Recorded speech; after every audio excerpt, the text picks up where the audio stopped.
Hello students, आज मैं आपको असर्टिव सेंटेंसेस के अंतर्गत कुछ स्पेशल रूल्स बताने जा रहा हूं, जिसका पहला नियम देखिए। पहले नियम में लिखा है, जब रिपोर्टेड स्पीच में कोई नाउन वोकेटिव केस में आ जाए। वोकेटिव केस का मतलब संबोधन, पुकारना, बुलाना। जैसे कि मैं कहूं राम कम हियर, तो इस वाक्य में राम वोकेटिव केस में आया है, संबोधन के शब्द के रूप में आया है। नियम है, जब रिपोर्टेड स्पीच में कोई नाउन वोकेटिव केस यानी कि संबोधन में आ जाए और रिपोर्टिंग पार्ट का ऑब्जेक्ट ना हो। रिपोर्टेड स्पीच में कोई नाउन वोकेटिव केस अर्थात संबोधन में आ जाए, लेकिन रिपोर्टिंग पार्ट का ऑब्जेक्ट ना हो, तो ऐसी स्थिति में इनडायरेक्ट बनाते समय उस वोकेटिव केस वाले नाउन को रिपोर्टिंग पार्ट का ऑब्जेक्ट बना देते हैं। कैसे बनाएंगे देखिए। पहला वाक्य लिखा है, the teacher said Rahul you are a good boy. अध्यापक ने कहा राहुल तुम एक अच्छे लड़के हो। यानी कि अध्यापक ने पहले राहुल को पुकारा, राहुल को राहुल के नाम से, उसके नाम से संबोधित किया और फिर उससे कहा कि तुम एक अच्छे लड़के हो। यानी कि इस वाक्य में राहुल वोकेटिव केस में आया है, संबोधन के शब्द के रूप में आया है और रिपोर्टिंग पार्ट में ऑब्जेक्ट नहीं है, तो हम राहुल यानी कि वोकेटिव केस को रिपोर्टिंग पार्ट का ऑब्जेक्ट बना देंगे। कैसे वाक्य बनेगा देखिए। The teacher told Rahul, Rahul को ऑब्जेक्ट बना दिया। The teacher told Rahul that you second person था, बदलेगा ऑब्जेक्ट राहुल से तो ही हो जाएगा।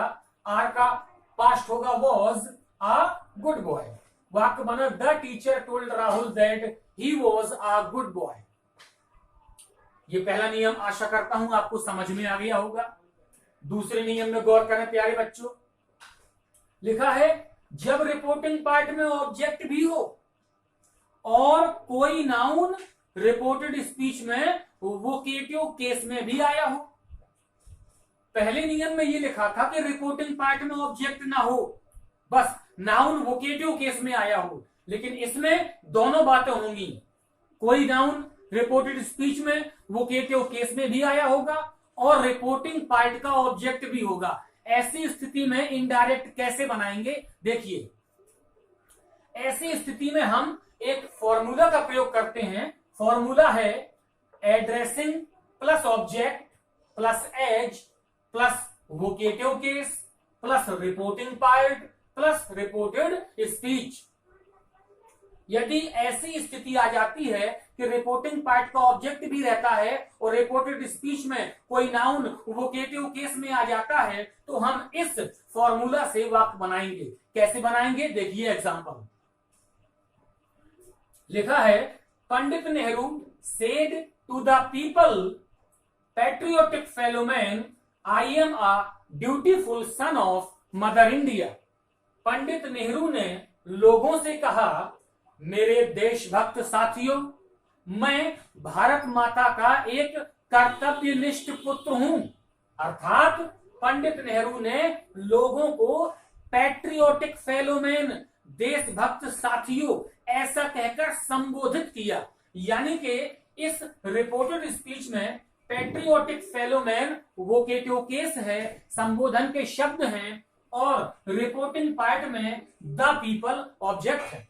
इस वाक्य में रिपोर्टिंग पार्ट में ऑब्जेक्ट भी आया है और रिपोर्टेड स्पीच में वोकेटिव केस भी आया है। इस वाक्य को इस फॉर्मूले से ऐसा बनाएंगे देखिए। सबसे पहले हमने एड्रेसिंग लिख दिया, उसके बाद हमें ऑब्जेक्ट लिखना है। ऑब्जेक्ट है द पीपल, ऑब्जेक्ट लिख दिया हमने। उसके बाद हमें एज लिखना है, हमने एज लिख दिया। उसके बाद हमें वोकेटिव केस लिखना है, वोकेटिव केस था पैट्रियोटिक फेलोमैन, वो भी लिख दिया हमने।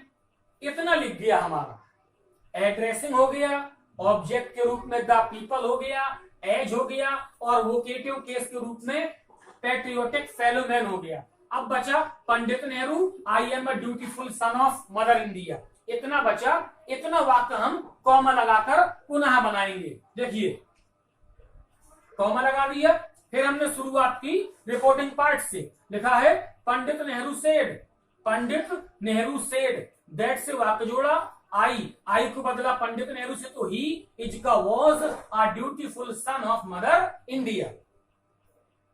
एक बार और समझ लें प्यारे बच्चों, addressing object, as, vocative case, reporting part, Pandit Nehru said that reported speech he was a dutiful son of mother India.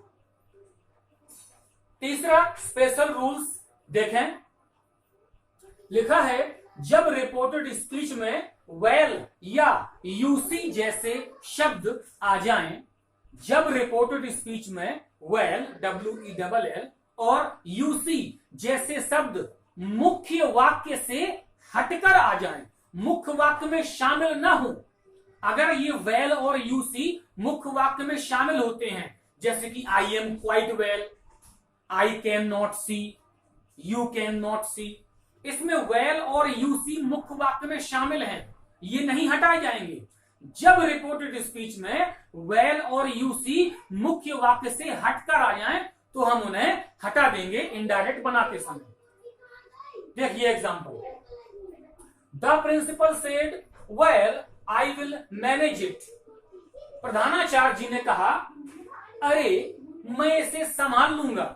यहां पर वेल मुख्य सेंटेंस से हटकर आया है, इसकी कोई आवश्यकता नहीं है, इसे हम हटा देंगे तो वाक्य बनेगा द प्रिंसिपल, ऑब्जेक्ट नहीं है तो सेड का सेड, असर्टिव सेंटेंस इसलिए दैट से वाक्य जोड़ा, आई फर्स्ट पर्सन है, बदला सब्जेक्ट द प्रिंसिपल से तो ही हो गया, विल का would manage it, the principal said that he would manage it. अगला वाक्य देखिए, Ram said you see the problem is easy. Ram ने कहा तुम समझते हो समस्या बड़ी आसान है। यह वाक्य भी, इस वाक्य में भी यूसी मुख्य सेंटेंस से हटकर आया है, इसलिए हम इसको हटा देंगे, इसकी कोई आवश्यकता नहीं है। तो वाक्य बनेगा Ram said that the problem was easy. मुझे आशा है कि आपको इस तरफ के ये 3 स्पेशल रूल्स समझ में आए होंगे। यदि आपको समझ में ना आए तो आप वीडियो को पुनः चलाकर देख सकते हैं। इस तरह आइए प्यारे बच्चों, चौथा नियम आपके सामने लिखा है, जब रिपोर्टेड स्पीच में रेस्ट एस्योर्ड आ जाए, जब रिपोर्टेड स्पीच में रेस्ट एस्योर्ड आ जाए, रेस्ट एस्योर्ड का अर्थ, रेस्ट एस्योर्ड माने होता है भरोसा रखिए, विश्वास रखिए। जब रिपोर्टेड स्पीच में रेस्ट एस्योर्ड आ जाए तो रिपोर्टिंग वर्ब को एस्योर्ड में बदल देते हैं। कैसे बदलेंगे देखिए, he said to me rest assured I will do it. उसने मुझसे कहा भरोसा रखो मैं यह काम कर दूंगा, यानी कि उसने मुझे भरोसा दिलाया। ऐसी स्थिति में हम रिपोर्टिंग वर्ब को एस्योर्ड में बदल देते हैं। बदलेंगे और देखेंगे कि इसका अर्थ क्या निकलता है। वाक्य बना ही एस्योर्ड मी, दैट से वाक्य जोड़ा, रेस्ट एस्योर्ड को हटा दिया, आई को फर्स्ट पर्सन ही से बदला, आई फर्स्ट पर्सन को सब्जेक्ट ही से बदला, इसलिए आई का ही हो गया, विल का वुड डू इट। वाक्य बना he assured me that he would do it. उसने मुझे यकीन दिलाया, उसने मुझे भरोसा दिलाया कि वह यह काम कर देगा। 5वां स्पेशल रूल देखिए, जब रिपोर्टेड स्पीच में थैंक यू आ जाए, जब कोई ऐसी स्थिति आ जाए रिपोर्टेड स्पीच में कि कोई व्यक्ति किसी व्यक्ति को धन्यवाद दे रहा हो, थैंक यू शब्दों का प्रयोग करके, तो उस स्थिति में हम रिपोर्टिंग वर्ब को थैंक्ड में बदल देते हैं। कैसे बदलेंगे देखिए, Ram said to me thank you for your support. Ram ने मुझसे कहा मदद के लिए शुक्रिया। राम ने मुझसे कहा आपने जो मेरी मदद की उसके लिए धन्यवाद, उसके लिए शुक्रिया। यानी कि इस रिपोर्टेड स्पीच में, इस वाक्य में थैंक यू आ गया, इसलिए हम रिपोर्टिंग वर्ब को थैंक्ड में बदल देंगे। तो वाक्य बनेगा Ram thanked me for my support. आप यहां पर देख रहे हैं कि इस वाक्य को इनडायरेक्ट बनाते समय मैंने कहीं पर दैट का प्रयोग नहीं किया। वो क्यों नहीं किया मैं अभी बतला रहा हूं आपको। दूसरा नियम देखिए, यदि रिपोर्टेड स्पीच में फील सॉरी आ जाए, यदि रिपोर्टेड स्पीच में फील हैप्पी या फील सॉरी आ जाए तो रिपोर्टिंग वर्ब को फेल्ट हैप्पी या फेल्ट सॉरी में बदल देंगे। याद रखें प्यारे बच्चों, जब रिपोर्टेड स्पीच में I feel sorry, I feel happy इस प्रकार के शब्द आ जाएं तो रिपोर्टिंग वर्ब को फेल्ट सॉरी या फेल्ट हैप्पी जो भी है उसमें बदल देंगे। कैसे बदलेंगे देखिए, वाक्य लिखा है he said I feel sorry for this mistake, उसने कहा मुझे इस गलती के लिए माफ करें, मुझे इस गलती के लिए माफ करें, मैं इस गलती के लिए शर्मिंदा हूं। तो वाक्य बनेगा ही फेल्ट सॉरी।